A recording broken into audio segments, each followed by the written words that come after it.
She's known as the Nana. With a benign smile and twinkling eyes, in prison, Katherine Knight is a leader, respected and even looked up to by the other girls. But behind her grandmotherly demeanor lies one of the most shocking crimes Australia has ever seen.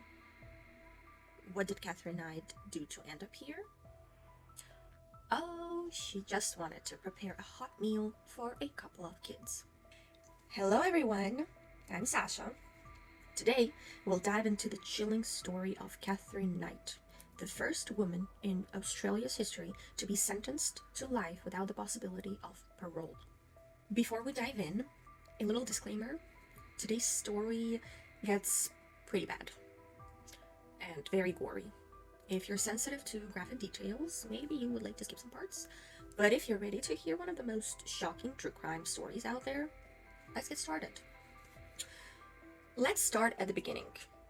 Katherine Knight was born on October 24th, 1955 in Tenterfield, New South Wales, Australia, to Barbara Rogan and Kenneth Charles Knight. Now here's where things get a little complicated. Barbara was actually married to another man, John Rogan, before Kenneth. She had 4 sons with John, but after they split, Barbara started a relationship with Kenneth, who, get this, was John's co-worker. Now, we don't know if an affair took place, but yeah, I think possibly did. Anywho, eventually Barbara and Kenneth moved to Moore.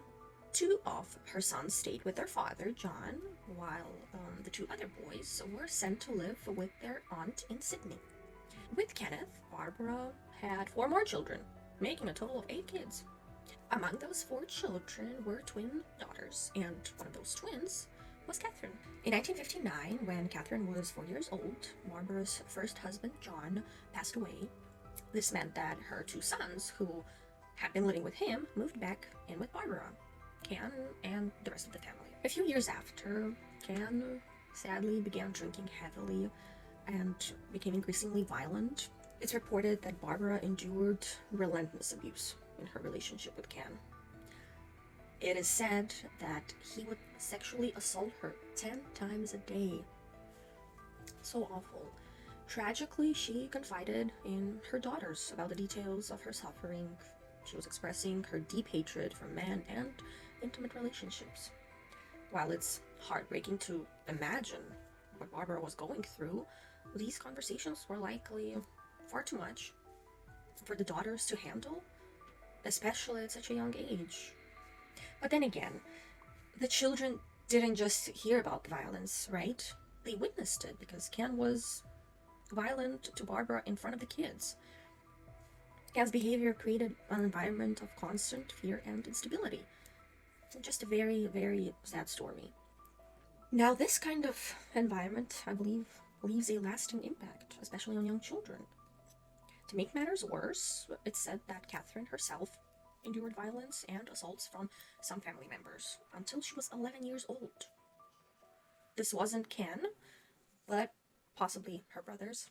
While this hasn't been fully proven, it's something that Katherine claimed, but her story was supported by other family members. When psychiatrists later evaluated her, they concluded that it was likely true, further explaining the lasting scars from her childhood. There were always tensions within the family, but Katherine was especially close to her twin sister and her uncle, Oscar Knight. Tragically, in 1969, Oscar committed suicide, and Katherine was absolutely devastated. This was another heartbreaking event that left a lasting scar on her. I don't even imagine. It's bad enough that your childhood was only surrounded by violent environment, by your mother being abused, you being abused yourself, and then, one of the closest people in the world to you passes away. This might do some damage, I believe. That same year, the family moved to Aberdeen, and by this point, Katherine was already in high school. It was in high school where Katherine started showing her violent tendencies. She was remembered as a loner, often described as a bully who used her aggression to intimidate others. And It is said that in one incident, she assaulted a boy at school with a weapon, and in another incident, she was injured herself by a teacher who, as it turned out, had acted in self-defense. That kind of behavior leads to no good. Though she did have violent tendencies, she wasn't always violent. When she wasn't in one of her rages, she was actually a model student. Teachers even remembered her winning awards for her good behavior. Despite this, she left school at 15. She was unable to read or write. Not long after, she found work as a cutter at a local clothing factory, though she only stayed for a year. Why?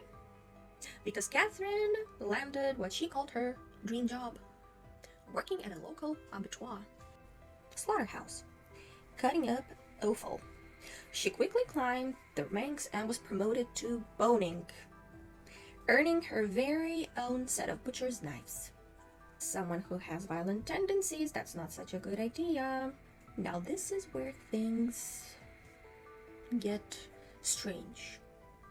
Kathrine had a habit of hanging her knives above her bed so that they would, quote, always be handy if I needed them, quote. And she kept this habit everywhere she lived until her incarceration. People in Aberdeen would later recall how Kathrine wasn't someone you wanted to upset. She was known for physically threatening anyone who crossed her. Kathrine's co-workers would later also say that she was incredibly skilled with a knife and really, really good at her job.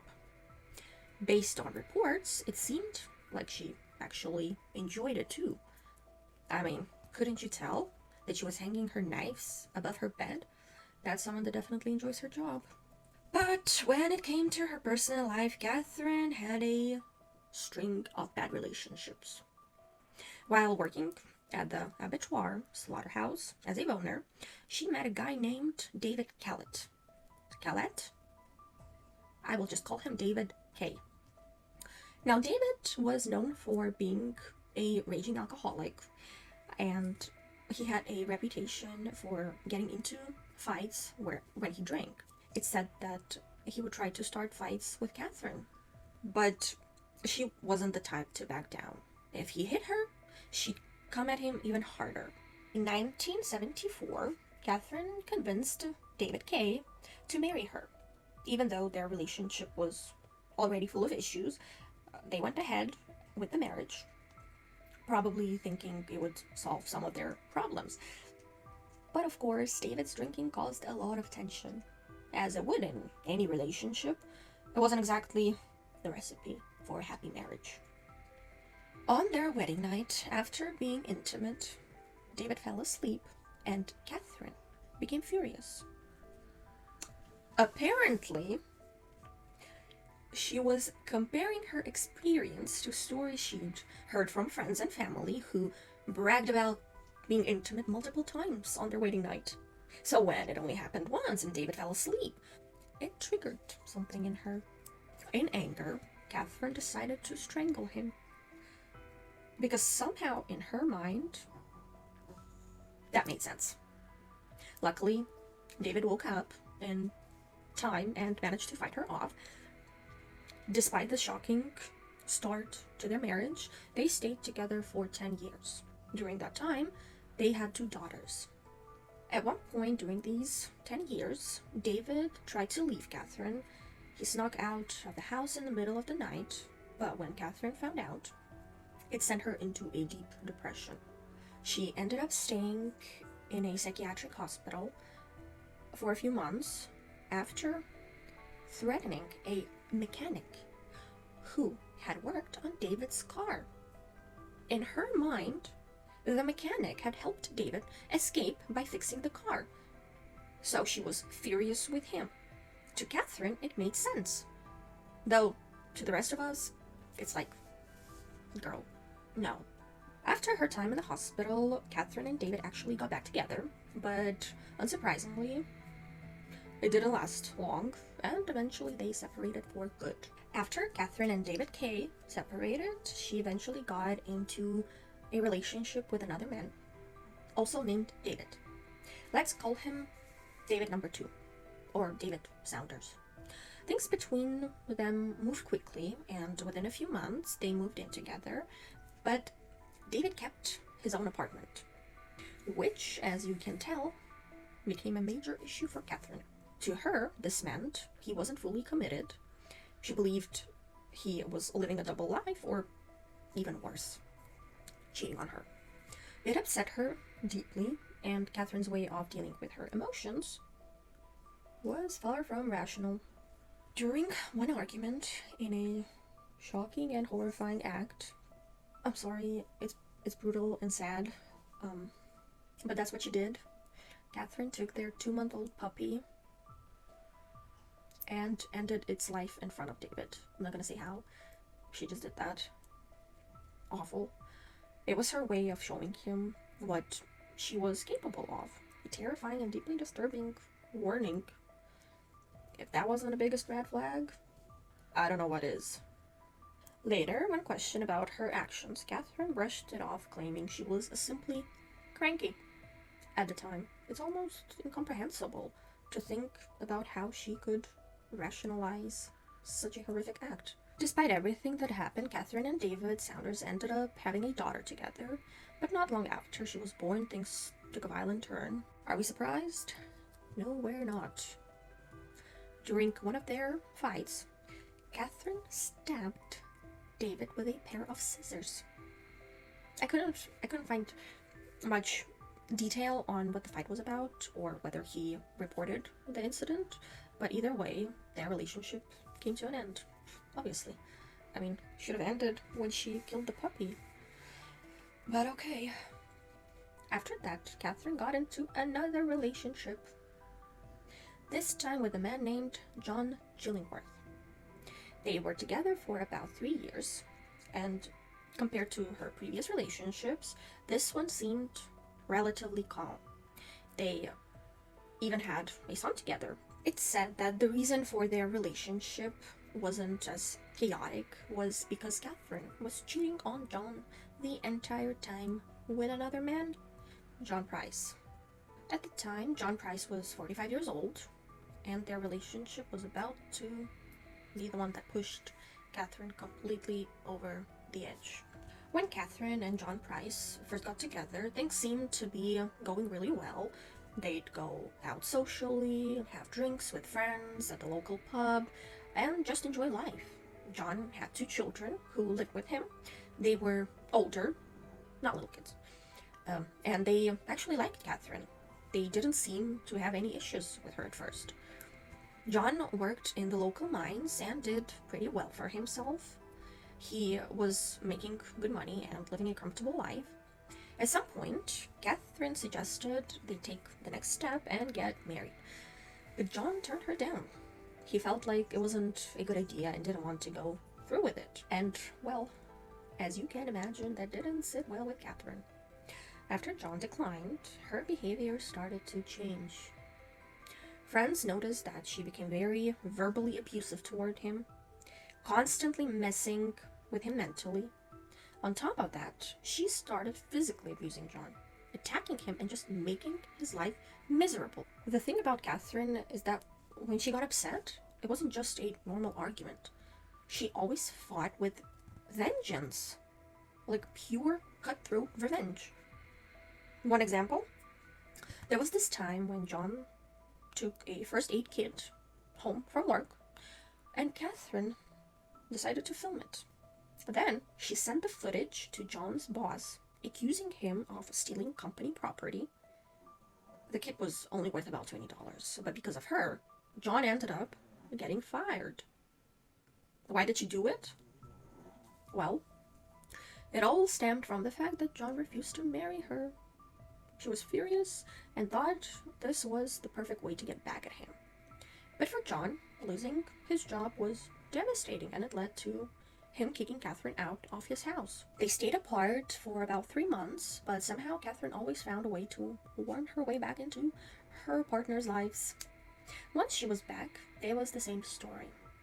She kept pressuring John to marry her, and every time he refused, the fights would escalate. Friends and family started noticing just how bad things were getting between them. And John, he wasn't taking any chances. Anytime they had an argument, he would go straight to a friend and tell them what happened, just so he had a witness in case Kathrine tried to twist the story and make herself look like the victim.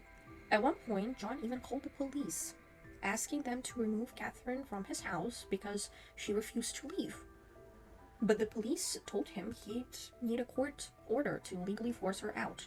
But that's weird, they weren't officially married, so why couldn't she just leave if the police told her, Was the court order needed if they weren't officially married? They were just living together. I don't know. I don't understand law. Then, in February of 2000, things escalated again. During a fight between Kathrine and John, she tried to stab him, leaving him with a chest wound. Kathrine went to the police, claiming it was self-defense and that John had been violent toward her. To make things worse, she managed to file a restraining order against John. But honestly, these restraining orders didn't mean much. No matter who filed one, they'd always end up back together anyway. John knew things were getting dangerous. He started telling his co-workers, quote, "If I ever go missing or something happens to me, it was Kathrine. She'll kill me," quote. He even sat down with his boss and explained everything, making it crystal clear that if anything ever happened, Kathrine would be the one responsible. John finally decided to take legal action. He went to the courts to file his own restraining order and asked to have Kathrine removed from his house. The court granted the restraining order, but Kathrine obviously didn't care. She ignored it completely, acting like it didn't exist. A little while later, John came home from work, and he followed his usual routine. He checked in with his neighbors, said hello, and then went to bed around 11 p.m. But what happened next would change everything. Later that night, Kathrine came home to John's place. She made herself some dinner, watched TV for a bit, and even took a shower. Then she went upstairs to bed and woke John up. The two of them were intimate, and afterward, John went back to sleep. But Kathrine had other plans. She kept a butcher's knife in her nightstand. Red flag alert. And at some point, something triggered her. We don't know exactly what, but she snapped. Kathrine opened the nightstand, pulled out the knife, and stabbed John 37 times. Blood evidence later showed that John woke up, fought back, and even tried to escape, but sadly he didn't make it. Kathrine had killed him. After the murder, Kathrine took a bunch of pills and lay down. It's unclear whether she was actually trying to end her own life or just staging the scene for when the police arrived. Either way, she was still alive the next morning. When John didn't show up for work the next day, his co-workers immediately knew something was wrong. He warned them if he ever didn't show up, it meant Kathrine had killed him. Taking his words seriously, they called the police, who went to check on the house. The police arrived and saw John's truck parked outside, but there was no answer at the door. They knocked, called out, and still nothing. Then one of the officers looked through the mail slot to see if he could spot anything. All he saw was a curtain hanging in the way, blocking the view. Suspicious. They decided to go inside. What they walked into was a nightmare. Blood was everywhere, and it was clear something horrific had happened. They approached the curtain that was hanging in the doorway, thinking it was a large blanket, when officers reached out to push it aside. And as he did, he realizes his arm was covered in blood. He looked closer and realized this wasn't a curtain or a blanket. It was skin. Human skin hanging from the doorframe. On the floor, they found a headless torso. The police had walked into one of the most horrifying crime scenes they've ever witnessed. And even though officers are trained to handle the unimaginable, you can only imagine the shock they felt in that moment. Jeez. This is the kind of thing you'd expect to see in a horror movie, not real life, but here it was. The officers kept walking through the house, and the nightmare only got worse. Blood was splattered all over the walls and pooling on the floor. Then, in the kitchen, they found plates of food, vegetables, meat, all cooked and ready to serve. As they searched the rest of the house, they headed upstairs into the hallway and heard snoring. That's when they found Kathrine asleep on the bed, completely unbothered by the carnage around her. The officers tried to wake her, but she didn't respond, so they carried her outside and placed her on the lawn before going back to investigate further. That's when they started uncovering more horrors they didn't want to see. The skin hanging from the doorframe, it wasn't just hanging there, it was attached to butcher's hooks. John's torso, which they had found earlier, was missing its head. The officers found it in the kitchen. It was in a pot on the stove, being cooked in a stew. When forensic investigators arrived, they immediately noticed a sweet, sickly smell filling the house, a smell that only comes from cooked human flesh. As they moved through the scene, they pieced together what had happened. Based on the blood evidence, it was clear that John had been on the bed when Kathrine started stabbing him. He managed to get up and try to escape. Blood on the light switch suggested he'd reach for it in desperation, and blood streaks in the hallway showed he'd been running, leaving smears as he fell lower and lower to the ground, growing weaker with every step. John made it to the front door. Blood was found on the screen, proof that he was so close to escaping. But then the blood trail changed. It turned into drag marks. Investigators determined that Kathrine had dragged him back inside, likely into the lounge room where his torso was eventually found. This was where the largest pool of blood was, and it was where Kathrine skinned him. Oh my, I can't. Now, how did Kathrine know how to skin someone? Well, remember her dream job at the abattoir, slaughterhouse? All those years of butchering animals gave her the skills she used here. After removing John's skin, she placed it on the carpet next to her. The scene was beyond anything the officers or anyone could have imagined. I can't. Forensic investigators noticed an outline on the carpet where John's head had been, meaning it was still attached to his body at one point while on the ground. They assumed Kathrine then decapitated him and carried his head to the kitchen because bloodstains led from the lounge to the kitchen. It's honestly hard to believe. It sounds like I'm describing a scene from a movie. Like, what? In the kitchen, Kathrine caught a large piece of muscle from John's back. His big back muscle. She sliced it into 5 pieces, like little steaks, and cooked it in the oven at 350 degrees for about 45 minutes. Investigators found 4 plates prepared, each with a serving, and the 5th piece of the meat had been fed to the dog outside.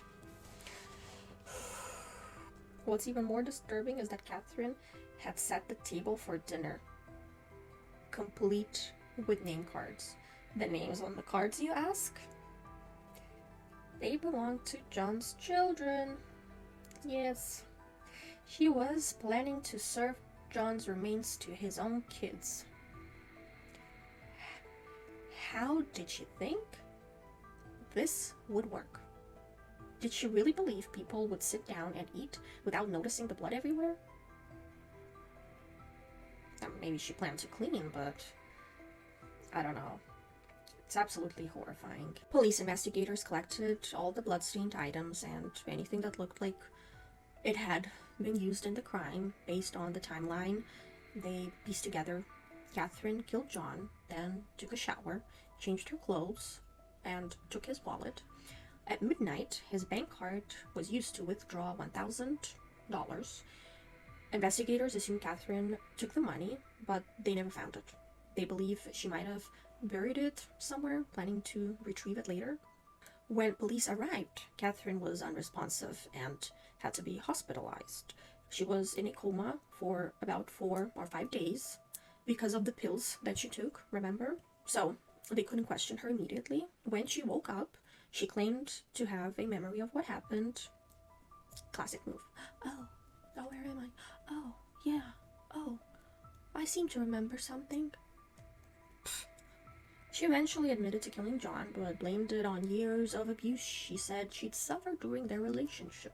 Still, she never gave a clear explanation on what happened that night. Her brother later revealed that Kathrine had told him she planned to kill John and get away with it by acting crazy, which is exactly what she tried to do. At first, she pled not guilty in court, but changed her plea to guilty midway through the trial. She didn't give a reason for the sudden change, but the judge suspected she planned to appeal later, claiming she wasn't in the right state of mind when she pled guilty.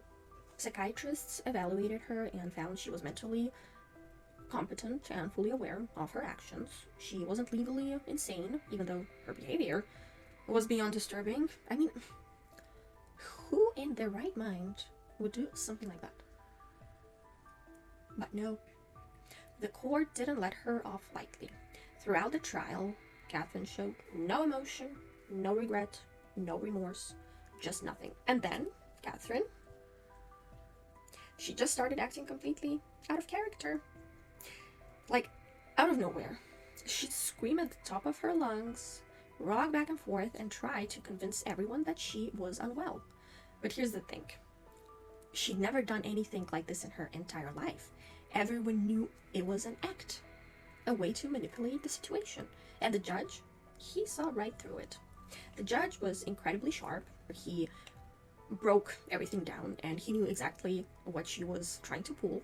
He ultimately sentenced Kathrine to life in prison without the possibility of parole, making her the first woman in Australia to receive that sentence. So congratulations, Kathrine, you got what you deserved. To this day, no one really knows what happened that night because Kathrine had never talked about it. We don't know what she did with the money she withdrew or what she was doing when she left the house. There are just so many unanswered questions. In 2006, she even tried to appeal for her life sentence, claiming it was too harsh. My God, Kathrine. But thankfully, the appeal was rejected. The judges were firm in their decision, saying it was one of the worst crimes they'd ever encountered. Psychologists who evaluated Kathrine determined that her actions, killing and dismembering John, were completely premeditated and an act of revenge. They also suggested that she took some kind of perverse pleasure in what she did. It's clear that Kathrine is deeply disturbed. Now in prison, Kathrine attends church regularly and sings in a women's choir. According to various articles, she's seen as the boss of the prison, a leader that everyone listens to and respects. Whether she'll ever come clean about what she really had done, what really happened that night, who knows. But for now, this is the story of Katherine Knight. I think we can all agree that Kathrine wasn't well, and poor John. His life was stolen by someone who was so far gone, so disturbed. It's impossible to fully understand why Kathrine was the way she was, and we probably never will. Let me know what you think down in the comments. Honestly, there's not much to say other than what the actual F. I don't even know what the takeaway here is because John seemed to do everything he could. He warned his friends, his boss, his family, the police were aware about their restraining orders. He did go to the police. He really tried. He really did. But nothing could stop Kathrine. Anyway, that's the end of the story. Thank you for being here with me. Stay curious, but please be safe. And I'll see you next week.